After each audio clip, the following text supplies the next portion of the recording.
Welcome to Scam Squad. I'm here with Deputy District Attorney Vicki Johnson, and she has her great colleague here again with her today. I'll let her do the introductions.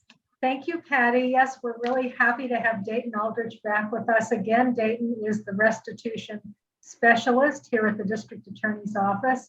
He makes sure that victims of violent crime get restitution for their expenses that they've had to incur as a result of the criminal activity. So a very important person in our office, and still interested in Scam Squad and looking for information to share with us. So we're very grateful to have Dayton back.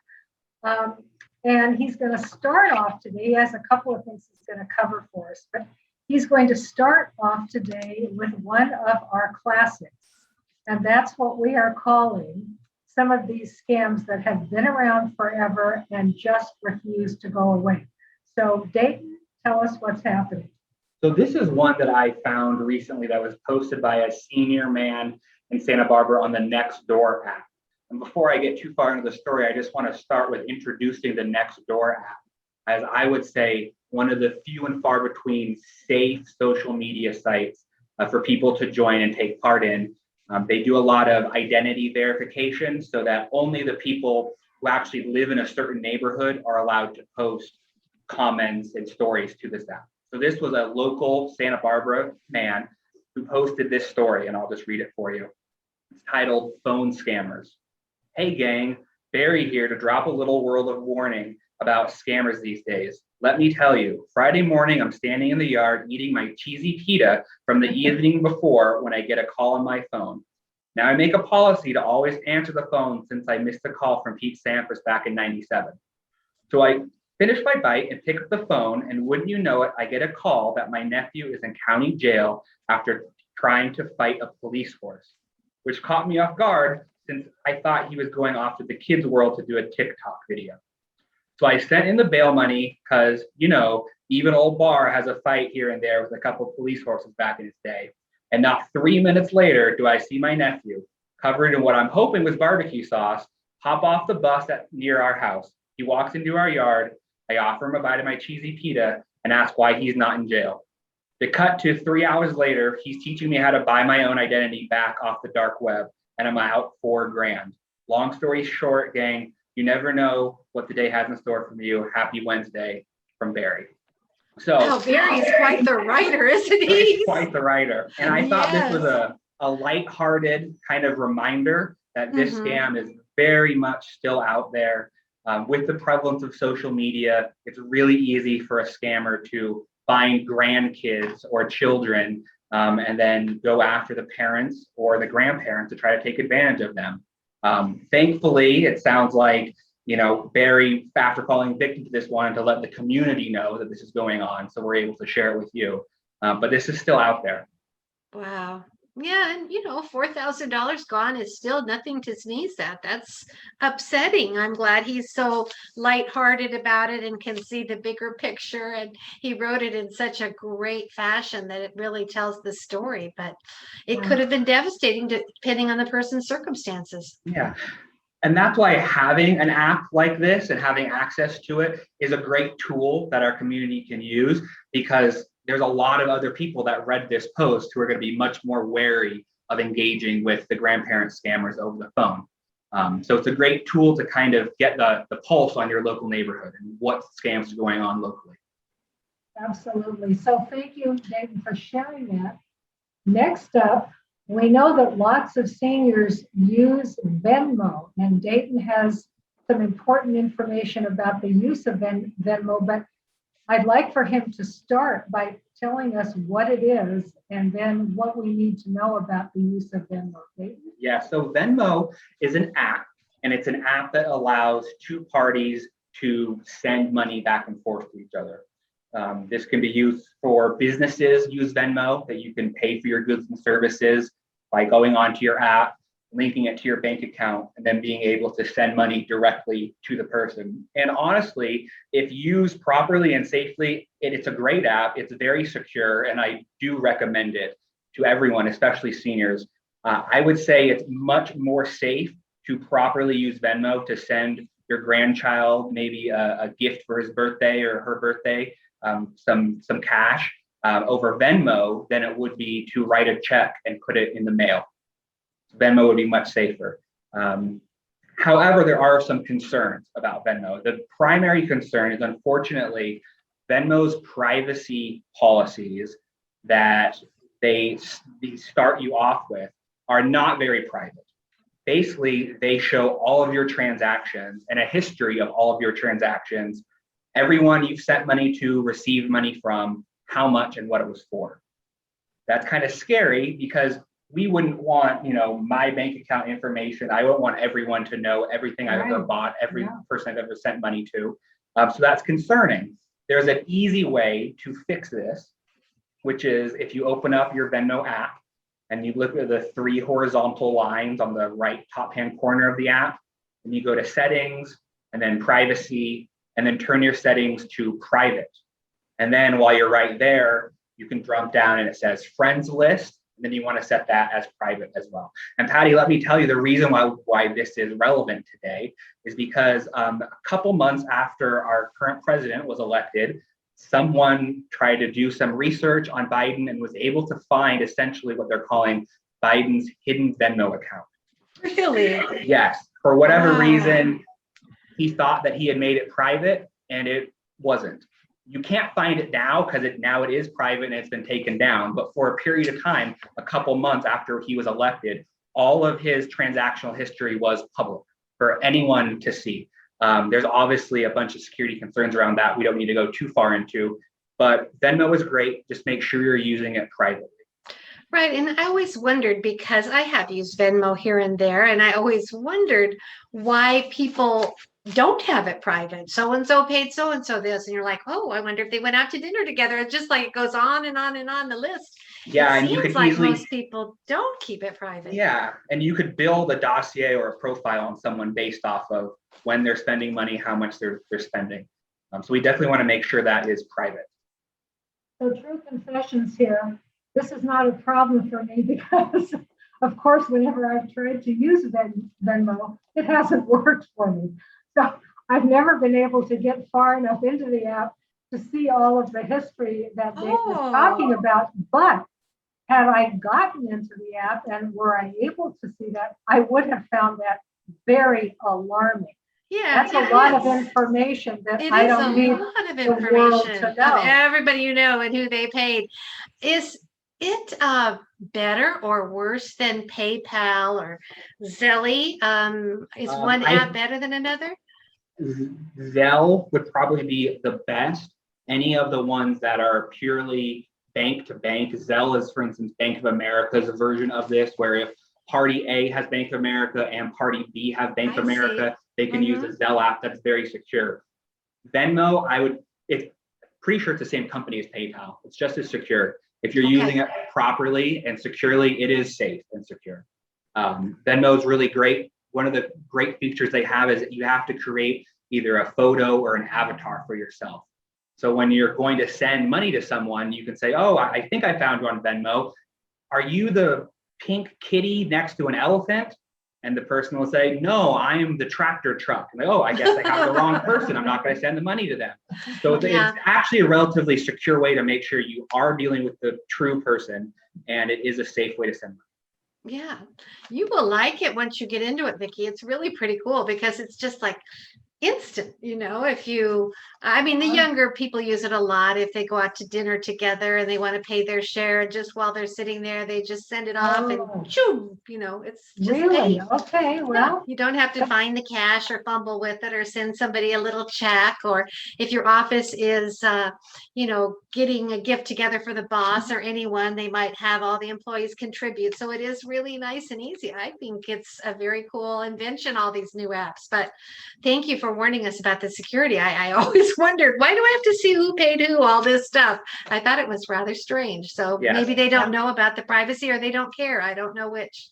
Well, maybe the next time our office has occasion to use a Venmo, which we have, I'll have Dayton show me how it's how it's done. And then Yeah, you'll find it very simple, I think. Yeah, But yeah. it seems like the people that I work with, some prefer, I guess I pronounced it wrong, Zelle, or some prefer PayPal, or some prefer Venmo. So you kind of have to know them all depending on who wants you to send them money. So finally, Dayton is going to talk to us about consumer data and some important information that we need to know and some important legislation that we need to know about. Yes, thank you, Vicki. I'm going to start off by talking about Vizio, which is a TV producer. It's the main, I would say, backbone of Costco's line of TVs that are relatively inexpensive, good quality TVs that you can find at Costco. They have all sorts of sizes. So Vizio released their numbers to their stockholders recently this year, and some tech people did some digging through these numbers and realized that for the first time last year, Vizio, the company, actually made more money selling its consumers' data and the viewing habits of the customers than it made from selling TVs. Wow, that's amazing, isn't it, to think about that? So that kind of puts it into perspective as far as just how valuable our information is to these companies. It's even more valuable than the product they're selling. So this reminds me of kind of an adage that I'd like all the viewers to remember, which is if the service is free or the price is too good to be true, you are the product. These companies make money hand over fist by selling your personal data to anyone and everyone who wants to buy it, including criminals, scammers, and the government. Okay, so this is an intro to just get us aware of how valuable this data is and the type of parties that want it for whatever reason. Which brings me to a great thing that we have in California, which went into act January 1st, 2020, which is the California Consumer Privacy Act. So the California Consumer Privacy Act is a law that stems from California State Senate Bill 1121, along with Prop 24, which Californians voted on back in 2019. And this went into effect January 1st, 2020. And the intentions of the California Consumer Privacy Act are to allow Californians to be in control of their own online data. And what the act intends to do is to allow Californians to know what data is being collected about them, to know if that data is being sold or disclosed, to opt out of the sale or disclosure of that data, to request their data from the company, and also to request that the company delete their data, okay? These are some great tools that all Californians have to really kind of rein in our own data and to protect our own information. So let me give you an example. I used to have a Jeep a couple years ago. I was signed up for all the Jeep forums and all the Jeep trips and all the Jeep websites and write a lot of information. I don't have that Jeep anymore. All those companies and all those websites don't need to have all of my data anymore. So I can go to those websites or whatever service I use and send them an email and ask them to invoke my rights as a California citizen to remove and delete my data. And all the companies so far are doing this. There's pretty severe consequences if they do not follow up your request. And the California Consumer Privacy Act applies to all businesses which collect consumers' personal data, which does business in California with a gross revenue of more than $25 million. So essentially, any large company that's doing business in California falls under this law, which is pretty much every company that we interact with. So the bottom line is, if you're a California resident, you have the right to know what personal information is being collected about you and who is sharing it, selling it, and who can see it. And you'll also be able to tell the business to stop using this data. There will also be a link now on most websites, if they do business in California. If you scroll all the way down to the bottom of the website, you'll see a link for the California Consumer Privacy Act. And you can actually go through their website to request that they share with you the data they have on you, stop selling your data, or delete your data. Wow. That is so good to know. I know that's really important information. Yeah. because we know how the bad guys use our data.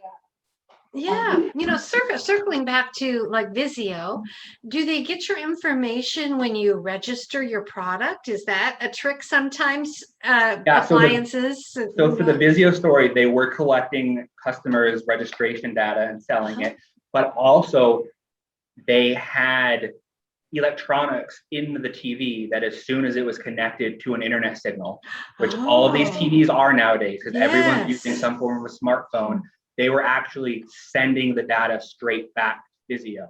So Vizio could see what you were watching, what times you were watching TV. That type of information is very valuable to all advertisers, but it's information that we as a consumer should be in control of. And if we want our data to be used for advertisers, great. But for most of us that don't, this is a great tool to kind of rein that back in. Yeah. Is California unique in having this law? Do you know if other states have it as well? So there are some states on the East Coast that have this, but I would say California is not unique because this is what most of Europe looks like. Most of Europe has laws like this already in place that the big companies like Google, Facebook, the big ones already have to comply with to do business in those countries. So hopefully this will become more and more normalized and will be a nationwide legislation eventually. Boy, Dayton, you always bring us such good information. I had no idea. I always say this. I had no idea when you come on. That's really interesting. How do they get this information? So I didn't even think about, of course, we all have smart TVs these days. And once you log in, they've got you. So it's good to know that we can put a stop to it. It is. Yeah. Once again, I had no idea either. So you're not alone.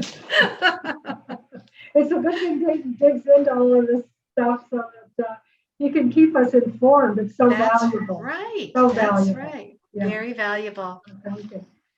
So I do have one very short, quick piece of good news.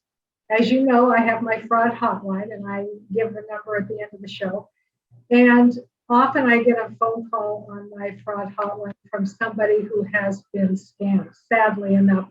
And as we know, there's very little we can do about most of these scams because they're coming from out of our jurisdiction, usually from another country. So once the money's gone, it's gone. Well, in this case, an elderly couple got a phone call telling them that they had won $6 million cash. And there were just a few hoops that they had to jump through to get their cash reward. Thankfully, they knew to call me and run this by me, and they were pretty certain it was a scam. I mean, they were pretty convinced, so they weren't exactly tempted. But, you know, there's always that little bit of, what if this were really true and I'm missing out on this wonderful opportunity to make my life ever so much better, or the life of my grandkids. So they called just in an abundance of caution, and I was able to congratulate them for spotting a scam, for not being victimized by it. So all's well that ends well. I thought that was a good story. It is a very good story, and I'm so glad that they did call you. And I understand their temptation. That's a lot of money, and wouldn't it be nice? But you always remind us. Usually, it's good to be true. It usually is.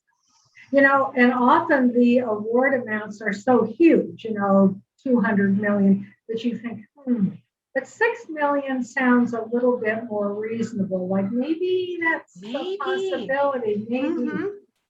So these scammers are getting very clever in their approach to people. And I do want to let everybody know about the fraud hotline and invite people to call if they have any questions. It is area code 805-568-2442. So I'll say that again, 805-568-2442. And please call with any questions or stories or anything that you think I should know about what's going on in our community. Yeah. Thank you, Vicki, and thank you, Dayton. It was really a wonderful show and great information. Thanks, Patty. Until next time. Till next time. Bye-bye. Bye-bye.